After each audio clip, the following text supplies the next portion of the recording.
오늘 말씀은 시편 143편에 있는 말씀으로 주의 인자한 말씀을 듣게 하소서, 주의 인자한 말씀을 듣게 하소서라는 제목으로 하나님 말씀 증거하겠습니다. 여기서 말하는 인자를 사랑으로 바꿔서 말해볼 수도 있습니다. 주의 사랑의 말씀을 듣게 하소서, 주의 사랑의 말씀을 듣게 하소서라는 제목으로 하나님 말씀 증거하겠습니다. 우리가 오늘 보고 있는 이 시편은 다윗이 하나님의 간절히 바라는 마음으로 탄원한 그런 시입니다. 탄원하고 있는데 다윗은 회개하고 있습니다.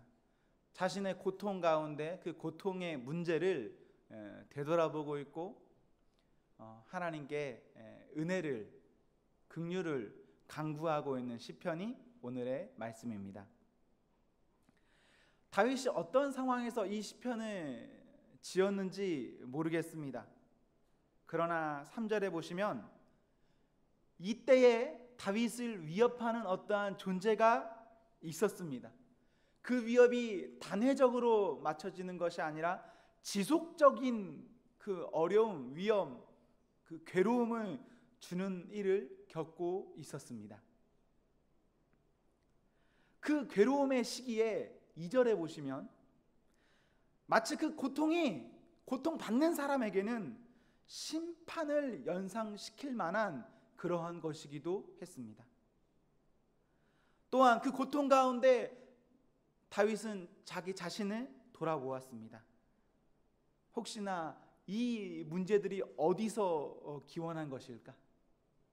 우리도 우리의 삶의 문제 가운데, 어떠한 고통 가운데 이것이 하나님의 심판인가? 이것이 나의 어떠한 그 죄의 문제인가에 대해서 생각할 때가 있지 않습니까? 다윗은 지금 그러한 중에 있습니다. 무엇인지 헤아릴 수 없는 고통의 문제에 다윗은 아무것도 할 수 없는 무능한 중에 있었고, 무능했기 때문에 더욱 하나님의 도우심을 바라고 있습니다. 우리는 무능한 것을 원하지 않습니다. 그러나 무능해야 하나님께 구할 수 있습니다. 만이 있습니까? 능이 있습니까? 그런 사람에게 하나님의 간구가 있겠습니까? 무능한 것도 성도가 받을 수 있는 복입니다. 무능하십시오. 이거 아멘 하지만 쉽지 않습니다. 쉽지 않아요. 다윗이 겪는 어려움은 1절에 하나님께 기도하게 했습니다. 하나님의 도우심을 간절하게 하였습니다. 우리들의 삶, 그간의 삶 가운데 혹시 어떤 어려움이 있었습니까? 혹은 앞으로 어떤 일이 생길까에 대한 두려움, 그런 것들 없으십니까? 과거나 현재나 미래나 어려운 일, 두려운 일 있었다면, 혹은 있을 것인데, 그때 우리도 하나님을 간절히 바라기를 원합니다. 다른 것 바라는 것이 아니라. 한 가지 예만 드릴까요? 경제적 문제가 너무나 어렵습니까? 돈을 바라지 말고 하나님을 바랍시다. 무엇인가 너무나 어려운 어떤 큰 주제가 있다면 그 큰 주제를 바라는 것이 아니라 하나님을 바라는 것, 그것이 우리에게 필요합니다. 문제가 쉽게 해결되지 않아 심하고 심해져서 고통이라 불릴 만큼 그 때가 되면, 4절에 보시면 사람은 그 내적인 요소가 깨어집니다. 내적인 상태가 무너져 내립니다. 4절을 이렇게 번역할 수가 있습니다. 내 영혼이 점점 약해집니다. 내가 불안에 떨며 당황해합니다. 외면적인 요소가 나를 괴롭히고 있습니까? 그 외면적인 요소가 계속적으로 지속된다면 외면은 내면에 영향을 주고 내면에 영향을 준다면 그때 정말 죽을 것 같은 느낌이 사람에게 찾아옵니다. 죽을 것 같은 때, 그럴 때 있지 않습니까? 너무너무 죽을 것 같은 때. 이러한 심각한 문제는 남녀노소 누구를 막론하고 누구에게나 다 일어납니다. 연로한 사람에게만 생겨날까요? 연소한 자에게는요? 누구에게나 다 오는 고통의 문제, 시련의 문제.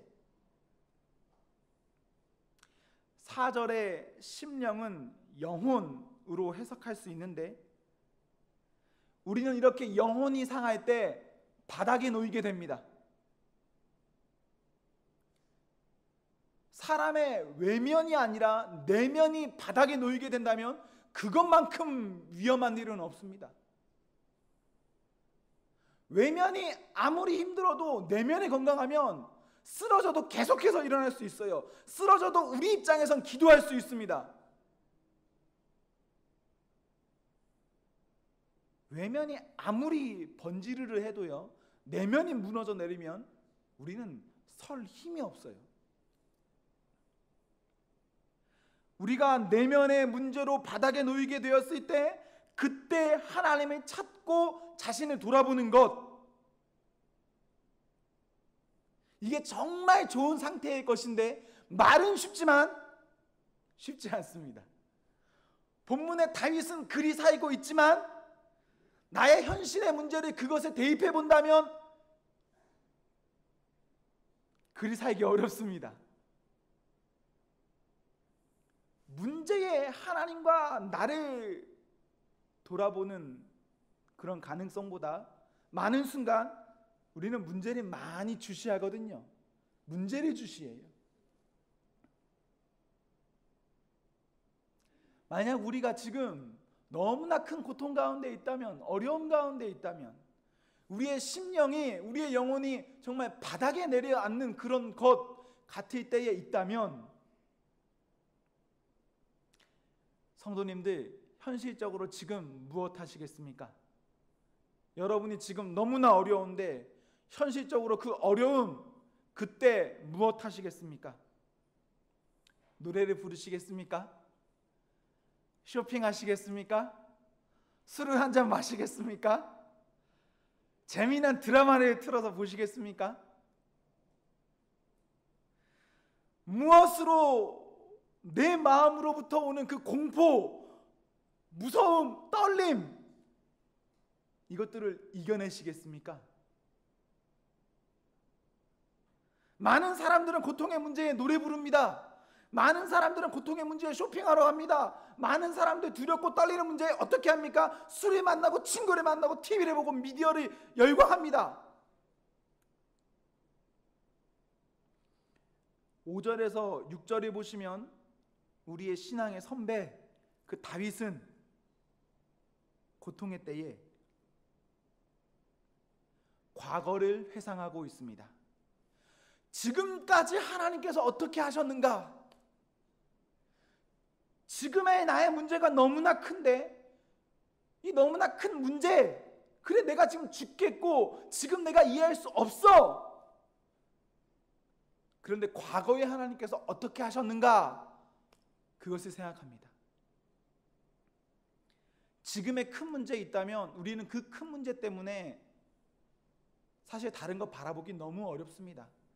앞으로 일어날 일들에 대해서 예측하는 것이 너무나 어려워요. 그럴 때 믿음이 있는 사람은 돌아와야 합니다. 하나님께서 지금까지 어떻게 인도하셨을까? 그것을 보아야 합니다. 그리고 그 과거, 하나님께서 지금까지 나를 이끄신 그 과거를 통하여서 미래도 찬양할 수 있어야 합니다. 미래, 누구도 예측할 수 없는 그것, 불안한 것, 공포스러운 것이지만 지금까지 하나님께서 나를 신실하게 인도하셨다면 미래 역시도 하나님께서는 여전히 그렇게 인도해 나가십니다. 하나님은 불변하시는데 그 불변하시는 속성이 나에게서 내 삶을 그 주장해 나가시는 그 방향성에 있어서까지도 불변하시는 거예요. 신실하신 하나님이 계시다면 그것은 과거에만 머무르는 것 아닙니다. 현재와 미래에도 함께 하세요. 과거를 통한 미래를 보기, 그 미래를 보는 것을 통하여서 우리는 하나님께 사랑을 드릴 수 있습니다. 감사할 수 있습니다. 찬양할 수 있습니다. 그래서 다윗은 5절과 6절에 걸쳐서 과거를 통한 현재와 미래의 감사 찬양을 하나님께 올려드리고 있어요. 고통 가운데 있다면, 우리가 어려운 가운데 있어서 눈물 흘린다면, 비록 앞에 있는 저 같은 사람이 보기에는 이렇게 너무너무 멀쩡해 보일지 모르지만 남모르게 눈물이 있다면 그 눈물 어떻게 해결할 수 있을까? 하나님이 지금까지 어떻게 이끌어 오셨는가와 그 이끌어 오심을 통한 미래에 대한 확신과 감사 찬양, 그것으로 그 눈물 닦을 수 있습니다. 오늘의 눈물 어떻게 닦을까요? 우리의 너무나 분주한 삶 가운데 오늘 교회에 이렇게 나오셨는데 이 빈 마음으로 온 공허함 어떻게 하면 주의 사랑으로 가득 담아서 나아갈 수가 있을까요? 신실하신 하나님을 돌아보는 것입니다. 오늘 우리 예배드리는 이 모임 가운데 우리의 마음이 너무나 상해 있다면 하나님 그 상한 마음을 위로해 주시기를 기도합니다. 그 상한 마음 가운데 특별히 하나님께서 깨닫게 하시는 그 바가 있어서 과거를 돌아보게 하시고 과거를 통하여서 오늘 더욱 하나님께 찬양하여서 그 모든 슬픔이 떠나가기를, 잊혀지기를 기도합니다. 그런 기도하는 성도, 그 성도라면 무거운 발걸음도 잠시 후에 교회 밖을 나갈 때는 가벼운 마음으로 찬양하며 나갈 수 있습니다. 주를 향하여서 손을 편다. 다윗이 주를 향하여서 손을 편다라고 하고 있는데 이것은 하나님을 향하여 기도하는 모습입니다. 그의 모습, 그의 마음이 얼마나 간절한지 주를 향하여 손을 들고 그의 마음을 메마른 땅이라 표현하고 있습니다. 마른 땅. 마른 땅에 무엇이 필요합니까? 굳이 언급하지 않아도 아시죠? 메마른 심령에 무엇이 필요합니까? 손에 들고 그렇게만 간구하여도 그 응답에 대해서 누가 하시냐? 하나님.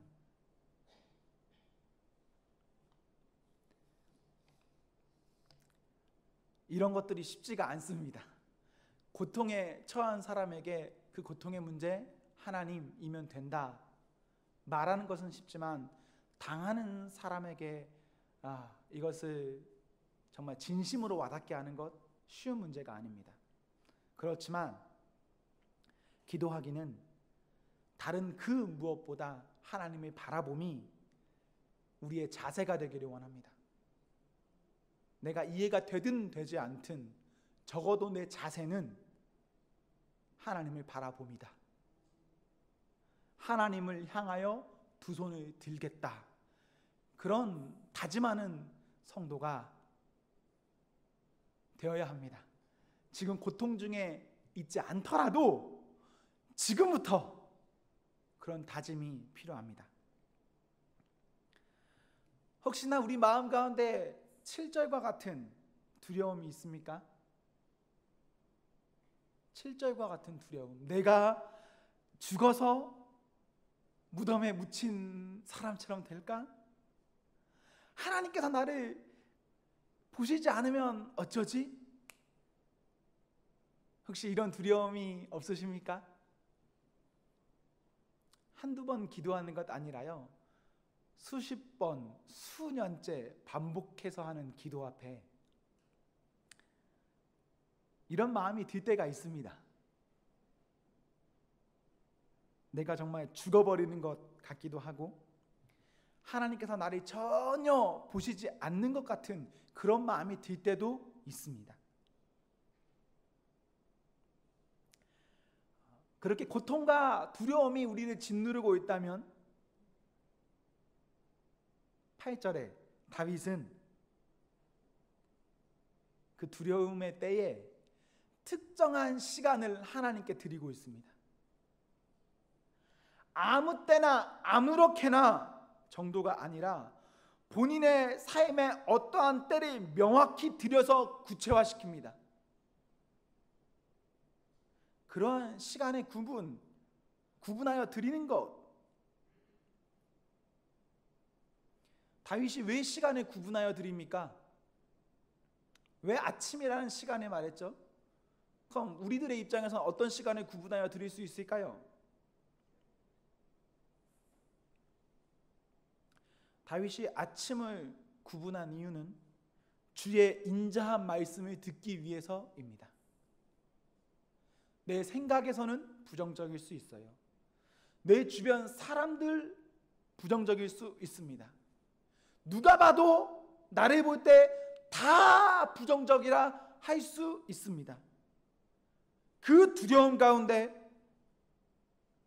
다윗 주의 인자한 말씀을 듣고 싶어 하였습니다. 주의 사랑하는 말씀을 듣고 싶어 하였습니다. 주의 인자한 말씀 듣는다면, 주의 사랑의 말씀을 듣는다면 그 사람이 사는 겁니다. 종종 한마디의 사랑이 없어서 죽는 사람을 봅니다. 종종 한마디의 사랑이 없어서 교회에 떠나는 사람도 봅니다. 주의 인자한 말씀을 듣는 것, 그 사랑 때문에 우리는 오늘의 두려움을 이겨낼 수가 있습니다. 무엇으로 고통의 문제를, 두려움을, 이 상황을 반전할 수 있는가? 하나님의 말씀으로 할 수가 있습니다. 우리가 하나님 말씀 들어야 하는데, 하나님 말씀 듣는 것, 이 자리에 여러분 비록 앉아있지만 앉아 있는다고 해서 다 듣는 것 아닙니다.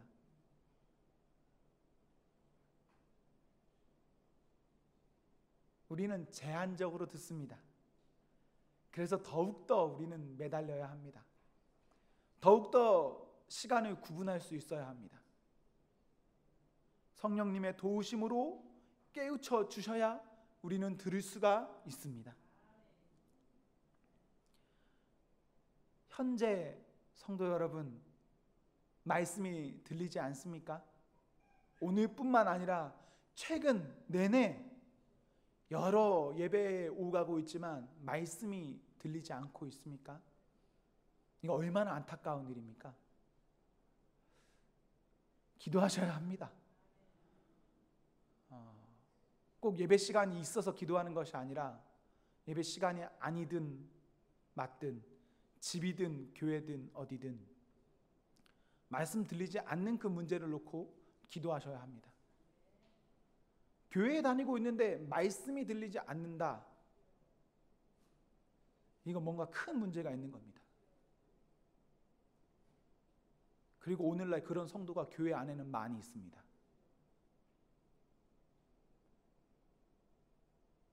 아마 성도 여러분끼리는 그런 말 서로 나누지 않습니까? 저는 제가 담당하는 학생들이나 제가 만나는 청년을 통해서 말씀 듣는데 큰 어려움 겪는 것을 봅니다. 기도하셔야 합니다. 하나님께서 그 마음 가운데 역사하시기를, 들을 수 있는 귀 주시기를 기도하셔야 합니다. 들어야 삽니다. 다른 거 듣지 마시고요. 교회 왔는데 다른 거 듣지 마시고, 우리가 예수 믿는 사람인데 다른 거 듣지 마시고 제대로 된 것 듣기를 소망합니다.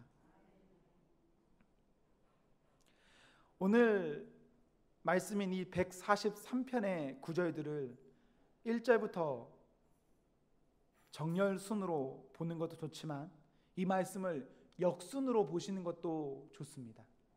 거꾸로. 여러분, 말씀이 들리지 않습니까? 그곳에서부터 고통이 시작되는 겁니다. 고통 때문에 말씀이 안 들리는 것 아닙니다, 여러분. 우리가 말씀이 들리지 않아서 우리는 그곳에서부터 지금 고통을 맞이하고 있습니다. 그래서 말씀은 정말 소중합니다. 누구에게나 소중합니다. 8절 중반절에 보시면 내가 주를 의뢰함이니이다. 믿고 의지한다는 말입니다. 내가 주를 의뢰합니다. 믿고 의지합니다. 믿고 의지함으로 제가 가야 할 길을 주님께 간구하여야 합니다.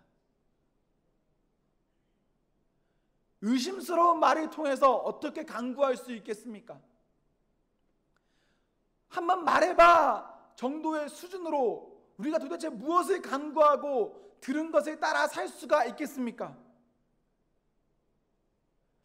진정으로 믿고 의지하여서 나의 나아갈 길 말씀해 주시고 말씀해 주시면 제가 가겠습니다 라는 확신. 다윗은 그러한 표현을 이렇게 말했습니다. 제 영혼을 주님께 바칩니다. 제 영혼을 주님께 드립니다. 주를 의뢰하는 것이 단순히 주의 어떠한 의견 하나 받는다 정도가 아닌 거예요. 내가 내 영혼을 주님께 바칩니다. 바치기 때문에 주님, 그 이유는 주님께서 인도하여 주십시오. 우리는 예수 믿는 것 때문에 세상과는 너무나 다른 것들을 듣고 그 들은 대로 살아가려고 노력하는 사람들입니다. 애쓰고 있습니다.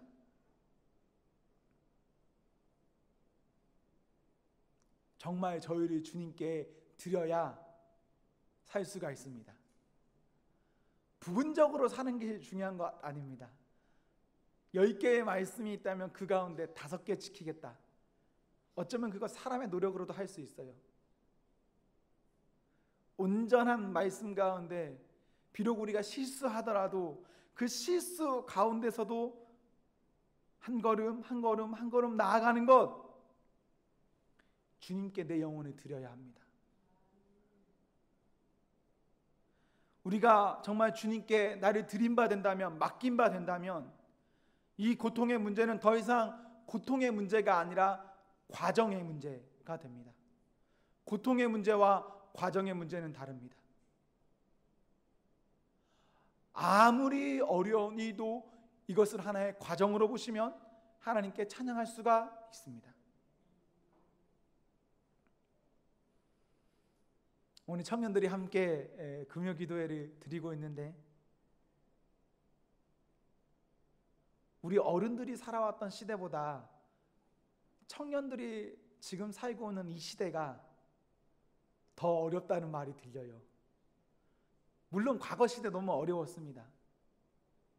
그런데 지금 시대요? 고학력이면 뭐합니까? 다닐 직장이 없는데. 나이가 차면 뭐합니까? 사회 집도 없고 결혼할 수도 없는데. 등등등. 이게 고통스러우시죠? 저는 고통스럽거든요. 여러분 믿음이 너무 좋아서 안 고통스러울 수 있어요. 근데 저는 고통스러워. 그런데 그럴 때에 정말 주님의 인자한 말씀이 저희 모두를 서게 하는 그런 기준이 되었으면 좋겠습니다. 말씀 듣는 것이 우리들에게는 참 기쁨입니다. 저희를 하나님께 드리고 나는 주님의 종입니다 라고 12절처럼 고백하기. 종의 모습으로 살면 종은 누가 책임집니까? 주인이 책임져 주십니다. 순간순간 의심될 때도 있고, 순간순간 내 믿음이 흔들리기도 하지만 그 가운데서 우리 주인 되신 하나님께서 우리를 과정으로서 이 고통을 잘 이겨가게 하십니다. 이 고통의 문제, 우리에게는 더욱더 고와지는 연단의 문제가 될 것입니다. 더 고와집니다. 오늘 살면 내일 여러분들은 더 고와집니다. 날이 갈수록 고와져서 언젠가 우리가 하나님 앞에 부름받는 날 우리는 완전하게 고와질 겁니다. 이 말을 교회에선 성화라고 합니다. 어색하실까봐 완전하게 고와져요. 주의 인자한 말씀을 듣게 하소서, 주의 사랑의 말씀을 듣게 하소서, 말씀 안에 거하게 하소서. 우리 온 성도가 그런 성도가 되기를 기도합시다. 우리 사랑하는 성도 여러분, 행복하십시오. 그리고 성령 충만하십시오. 아멘.